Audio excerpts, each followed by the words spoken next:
Voilà, bonjour, désolé pour les petits soucis techniques. J'y vais. Oui. Ok, ben voilà, déjà merci pour l'accueil, merci à tout le monde d'être venu. Merci aux organisateurs pour avoir accepté cette intervention et une suivante qui viendra derrière. Donc rapidement, pour me présenter, moi j'ai un background technoscientifique, je viens de la recherche dans les nanomatériaux. Et la tribologie, la science du frottement de l'usure donc, et puis l'interaction machine. Je travaillais dans un centre de recherche au Luxembourg pendant une quinzaine d'années, donc j'ai un profil assez technique, geek, usager, pratique de l'IT, notamment, enfin des différents outils de l'IT et autres, et j'ai un appétit pour ce domaine. Et du coup, maintenant, je travaille donc dans la médiation technoscientifique, on va dire, et puis de la formation. Et puis là, je regarde, donc j'ai fait la moitié de ma vie à peu près, j'ai 42 ans, quoi.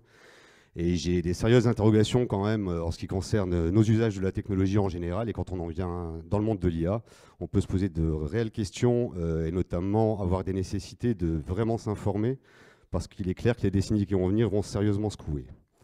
Donc du coup, ce que j'interroge ici, c'est plutôt une vision haut niveau de notre rapport, enfin d'un des rapports qu'on peut avoir avec l'intelligence artificielle.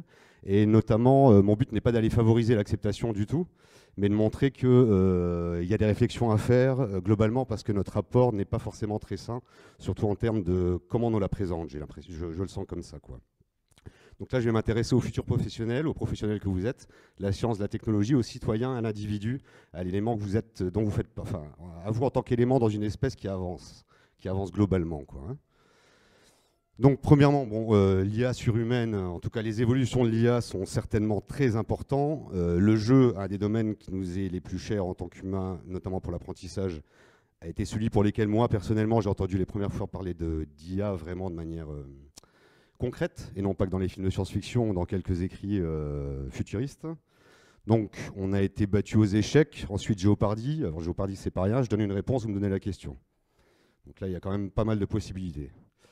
Les échecs aussi, hein, certainement très compliqués. Le jeu de Go, alors très simple dans ses règles, mais par contre, énormément de possibilités et très complexe à mettre en algorithme. Donc les trois là, on s'est fait battre.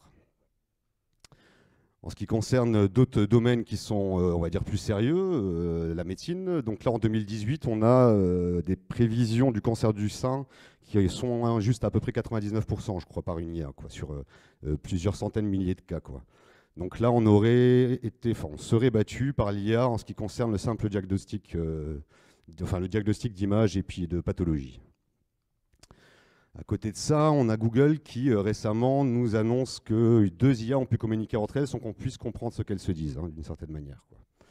Etc., etc., etc. Donc en fait, ça nous place dans une situation dans laquelle on est en compétition, dans laquelle on va devoir se battre et dans laquelle beaucoup de personnes nous prédisent qu'en fait non, c'est pas du tout possible d'avoir un monde renversé, ça n'est que de la science-fiction.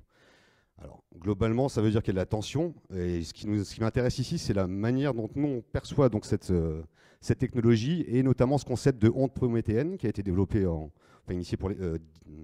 présenté pour les premières fois au début du siècle par Günther Anders, donc un philosophe multi-domaine qui, au moment de la deuxième révolution industrielle, s'est penché sur, donc là où on a eu un paquet de machines qui ont commencé à bien se développer, qui a perçu ce sentiment de compétition entre l'humain et la machine, fort, et on a posé les fondements. Donc en fait, la honte prométhéenne, c'est pas forcément la honte comme on l'entend, mais c'est plutôt un rapport d'humiliation, enfin d'infériorité, hein. La honte qui s'empare de l'homme devant l'humiliante qualité des choses qu'il a lui-même fabriquées. Les choses sont parfaites dans leur domaine, même si c'est un domaine très restreint. Nous sommes bien plus mauvais et on en prend une bonne dose dans tous les sens. Du coup, on se met dans un rapport d'humiliation, en fait, plus général. Et c'est le sentiment d'être battu sur notre propre terrain. Voilà ce que moi je trouve, ce qui ressort clairement du marketing excessif, des annonces d'innovation high-tech d'autres licornes dans tous les sens qu'on cherche à booster à tous les niveaux, de géopolitique, la pression des combats entre les blocs États-Unis-US, États-Unis-Chine. Tout ça se fait à grand renfort quand même d'une débauche de résultats et de puissance. Et nous, l'individu au milieu, on doit composer avec ça. Il est nécessaire, peu importe où on est. Qu'on soit politicien, citoyen, consommateur, chercheur, agriculteur, on va l'avoir, quoi. Les effets délétères d'une perception comme celle-ci. Mon but, de nouveau, c'est pas de faire la promotion de l'IA du tout, hein. Je suis pas du tout dans un mode n'ayez pas honte, ça va être bien, hein. Mais juste si on regarde globalement comment on se ressent là-dedans, donc les effets délétères de la honte en général, et notamment prométhéenne, évidemment, ça va être de la défense, du rejet, de l'immobilité, l'inutilité. Hein, on va suivre. La soumission, librement consentie quand ça va bien, sinon de l'asservissement, etc., etc. Donc, moi, mon propos là, c'est de dire qu'en fait, on est dans des domaines bien différents. L'intelligence artificielle et l'intelligence humaine ne jouent pas dans la même cour du tout. Hein. Évidemment, elles se rencontrent, elles se touchent, l'un impacte l'autre, l'autre impacte l'un, ça c'est clair. De toute façon, c'est le principe de vivre dans un ensemble, les choses sont connectées. Mais ça, c'est pas depuis que l'intelligence artificielle existe. Hein. Là, je suis en train de vous parler, chacun d'entre nous, on est une parfaite machine analogique, hein, qui produit quelque chose qui est capable de penser ce qu'elle est. Voilà. D'accord ? Alors, on vient des grottes, il y a 500 000 ans, on découvre le feu, 3005, un moyen de communication, une écriture, hein, qu'on formalise bien. Ensuite, on a des modèles de l'atome par nous-mêmes, en moins 400. Hein, on voyait les atomes comme des petits grains différents. Et maintenant, on est dans les étoiles, 2019.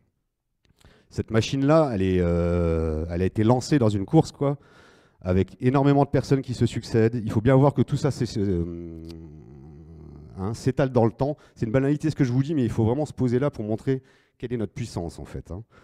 Faut bien comprendre ça, quoi. On a une matière qu'on appelle grise, avec des propriétés fantastiques. Je viens des matériaux. Aucun matériau ne fait ça. Hein. Là, c'est de la matière grise. Où se trouve la pensée, etc., etc. On pourrait en discuter dans tous les sens. On va la décortiquer, en faire des analyses. On tombe sur des complexes certainement infinis, avec des non-linéarités dans tous les sens, des patterns qui, pour eux, sont multidimensionnels, des dimensions holographiques au cerveau. Ici, on a simplement quelques biais cognitifs. Des biais, donc c'est un moment de la cognition, le biais, et on en regarde quelques-uns. Tout ceci dépend d'énormément d'autres éléments, comment je me ressens, etc., etc. Donc on voit bien ici une forme de complexité. Si on regarde la connaissance, on a un champ de réalité autour de nous qu'on va simplifier, trancher en fines lames. On aura toujours des incertitudes. La mécanique quantique va vous dire qu'il est impossible de connaître avec précision deux propriétés d'une même particule, l'intrication quantique. Donc,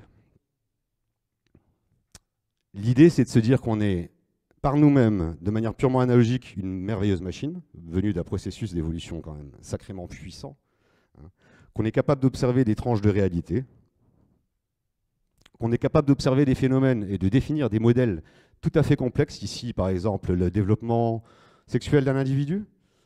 Donc là, on est sur des choses qui ne sont pas quantifiables. On est sur des analogies dans tous les sens. Okay. En fonction de comment on modélise quelque chose, il est évident qu'on va pouvoir passer quelque chose de relativement simple, avec son résultat qui va nous amener d'un point A à un point B, mais qui aura, par exemple, cette description, à quelque chose de complètement différent, enrichi de manière totalement différente. Le modèle est donc essentiel. D'accord ? Et donc l'intelligence artificielle, je ne vais pas du tout la résumer en termes péjoratifs, hein, pas du tout. Pour moi, il est évident que c'est une révolution du traitement de l'information, mais c'est surtout une forme de Carpaccio, pour moi, d'intelligence humaine, extrêmement puissant, mais on n'est pas du tout dans la même cour.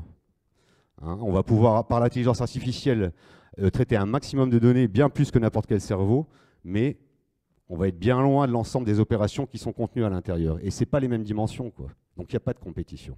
Il y a à vivre ensemble, certainement, mais on n'est pas en compétition. Voilà, alors voilà comment je vois l'humain, un enfant merveilleux, quoi, hein, qui crée ses bacs à sable. L'informatique est certainement à des parfaits playgrounds. Il n'y a pas de gravité, il n'y a pas de il n'y a pas de chimie, quoi, dans nos ordinateurs, dans nos espaces virtuels. C'est un espace qu'on maîtrise, qu'on façonne comme on le veut. Et cet espace dirige et il est devenu l'espace principal de nos existences digitales. Donc les règles sont celles qu'on veut là-dedans. Donc on fait ce qu'on fait globalement, ce qu'on veut, on s'amuse, quoi. Et donc du coup, on a des sociétés qui vont se comporter réellement comme ça, des individus qui s'amusent à l'intérieur, etc. Alors qu'on est d'une puissance infiniment plus complexe, quoi.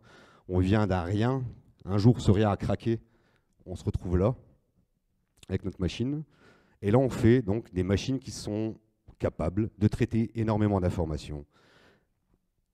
La machine a toujours été là pour faire mieux que nous dans son segment. La grue porte plus que moi. La voiture va bien plus loin que moi, bien plus facilement. Mais ça n'a rien à voir, c'est un outil. D'accord ? Donc là, en fait, ça m'inquiète parce que quand on utilise cet outil et qu'on nous le vend comme étant le salut ou l'enfer de l'humain, bah dans le même temps, ça avance réellement, quoi, hein, la diffusion de l'IA. Et si on regarde, on fait un petit état de l'art, juste une image en ce qui concerne les rapports entre l'IA, les gouvernements et les sociétés. Bon, bah voilà, Chine 10, reste du monde 1. Donc là, on a ici des IA qui vous permettent d'identifier à n'importe quel endroit, n'importe quel individu. Hein, et puis on va pouvoir tirer des conclusions en fonction d'un critère d'identification. Est-ce que c'est bien la bonne personne? On lit ça à des bases de données. Que vaut cette personne dans cette base? Et on peut en tirer derrière des conséquences pour l'individu. On voit bien qu'un monde comme ça pourrait très bien marcher. Le problème, c'est que le monde réel, lui, fait qu'on a des fuites, par exemple, de données. Et nous, en tant que Français, alors la question qu'on devrait se poser, c'est en face, la Chine met ça en place. Quand moi je vais en Chine et qu'on scanne mon visage, et que la société privée qui garde ces données a un leak de données, donc par l'intermédiaire de la Chine, mon identité digitale a fuité. Elle se retrouve quelque part dans le deep web, le dark web, etc. On pourra peut-être me faire chanter, danser là-dessus. Hein. Donc il faut bien, en tant qu'individu, prendre bien le pouls, la mesure du digital et de ce qu'on fait de l'autre côté des frontières, par exemple. Alors, quel est le problème, en fait, pour moi? Est-ce qu'il y en a un? Oui, j'estime qu'il y en a un. Le problème, il est tout à fait basique. Hein. Ce n'est pas depuis qu'il y a l'IA, c'est depuis que l'homme existe. Ça, hein. Le problème, c'est donc on a énormément de puissance, par nous-mêmes et par nos outils. Qui dit puissance dit savoir et responsabilité. Et c'est là que ça pose problème, pour les deux derniers. Hein, on a une forme d'immaturité tout à fait navrante et désespérante de nos cercles gouvernants, avec une compréhension qui est tout à fait mauvaise, pas du tout à la hauteur des enjeux, et ni des possibilités.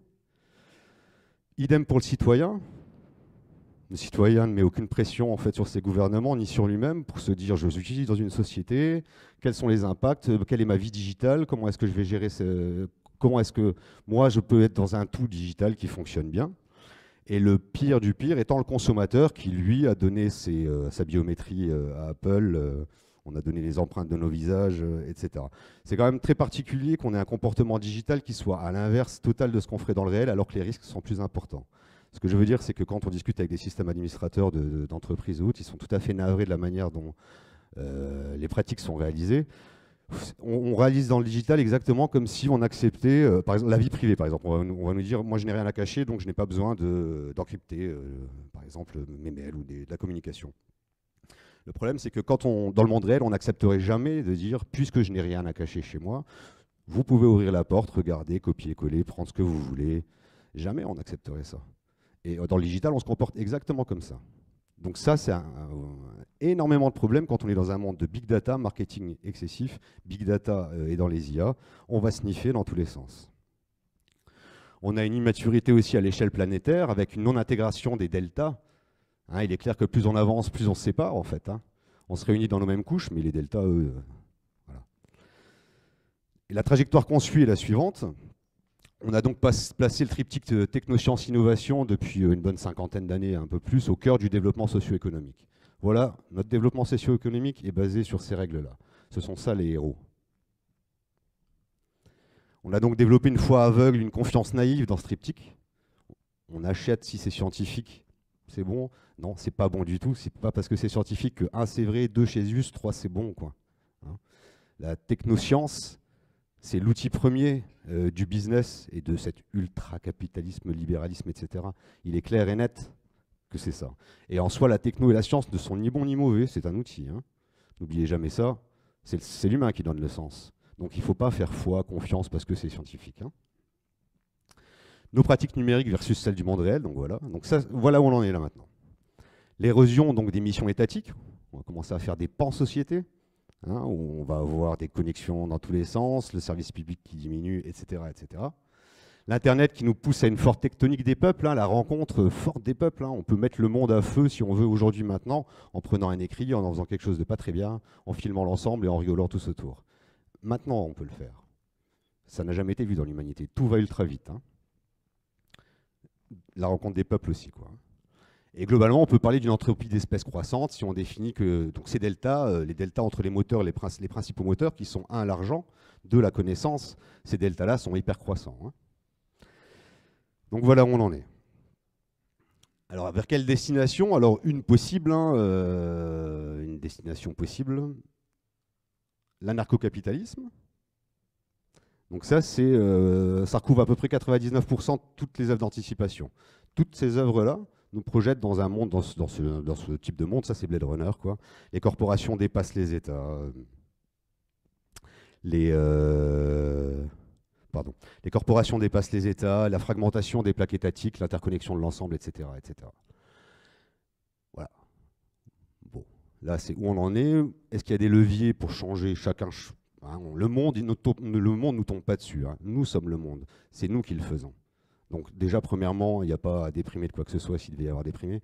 Par contre, il est essentiel que ces trois acteurs-là, qui pour moi sont les principaux, la gouvernance, toujours essentielle, qu'on soit dans un business quelconque ou à la tête du monde, c'est les principes directeurs, c'est l'esprit, essentiel.